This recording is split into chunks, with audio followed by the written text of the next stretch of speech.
മുല്ലപ്പെരിയാർ അണക്കെട്ടിന് സുരക്ഷാ ഭീഷണിയുണ്ടെന്നത് ആശങ്ക മാത്രമാണെന്ന് സുപ്രീം കോടതി. 1.5 വർഷത്തോളം ഈ പറയുന്ന ഭീഷണിക്ക് കീഴിലാണ് താൻ താമസിച്ചത് എന്നും ആകാശം ഇടിഞ്ഞു വീഴുമെന്ന് കാർട്ടൂൺ കഥാപാത്രം പറയും പോലെയാണ് ഭീഷണിയെക്കുറിച്ചുള്ള ആശങ്ക നിലനിൽക്കുന്നത് എന്നും ജസ്റ്റിസ് ഋഷികേശ് റോയി നിരീക്ഷിച്ചു. അണക്കെട്ടിന്റെ സുരക്ഷാ ഭീഷണിയുമായി ബന്ധപ്പെട്ട് ഡോക്ടർ ജോർജ് ജോസഫ് സമർപ്പിച്ച ഹർജി പരിഗണിക്കുകയായിരുന്നു സുപ്രീം കോടതി. 135 വർഷത്തെ കാലവർഷം അണക്കെട്ട് മറികടന്നാണെന്നും സുപ്രീം കോടതി ചൂണ്ടിക്കാട്ടി. അണക്കെട്ടുമായി ബന്ധപ്പെട്ട ഹർജികൾ 3 ബെഞ്ച് പരിഗണിക്കുമെന്നും സുപ്രീം കോടതി അറിയിച്ചു.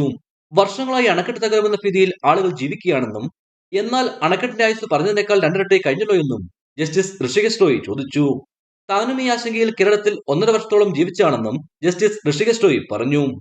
ജസ്റ്റിസുമാരായ ഋഷികേശ് റോയിയും SVN പാട്ടിയും ഉൾപ്പെട്ട ഡിവിഷൻ ബെഞ്ചാണ് ഹർജി പരിഗണിച്ചത്. മഴക്കാലം അടുത്തതിനാൽ ഹർജി അടിയന്തരമായി പരിഗണിക്കണമെന്നായിരുന്നു അഭിഭാഷകന്റെ ആവശ്യം.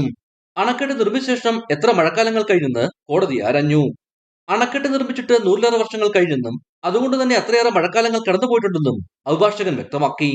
മേൽനോട്ട സമിതിയുടെ പ്രവർത്തനം കാര്യക്ഷമമാണോ എന്ന് കേരളത്തോടും തമിഴ്നാടോടും ഈ മാസം ആദ്യം കോടതി ആരാഞ്ഞിരുന്നു. അതോ 2021-ലെ പുതിയ അണക്കെട്ട് സുരക്ഷാ നിയമപ്രകാരം സ്റ്റാറ്റ്യൂട്ടറി സമിതിയെ നിയോഗിക്കണമോ എന്നും കോടതി ചോദിച്ചു. ഇടുക്കി വിഷൻ, കുമളി.